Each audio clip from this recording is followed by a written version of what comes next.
Ayan, hello guys. Nandito ulit tayo sa affiliate program.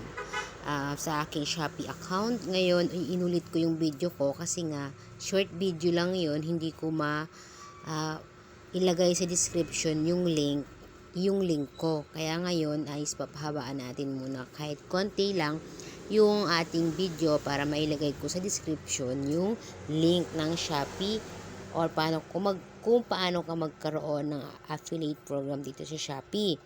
Ayan, i-click ko muna itong affiliate program. Ayan, meron akong click na 5.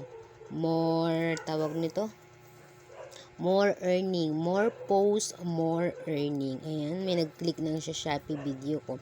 At sa mga nagsha-Shopee affiliate pala, pwede kayong gumawa ng mga video nyo dito sa Shopee nyo para magkaroon din kayo ng commission.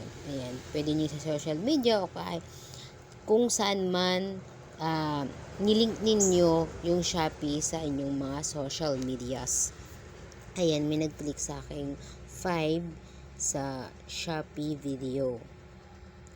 And then, punta tayo dito sa conversation. Ayan, makikita nyo sa conversation, lahat na nag-order sa inyo. Ayan, may nag-order sa akin yan. Complete na yung isa, pending, complete.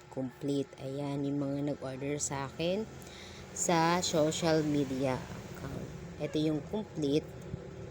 Ayan, complete na. At ito din yung mga pending na hindi pa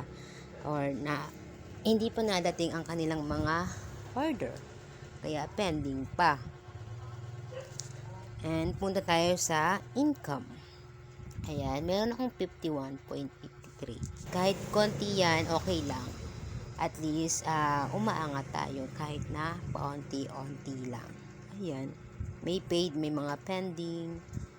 Ayan siya. Ayan guys. Punta tayo sa account. Ayan.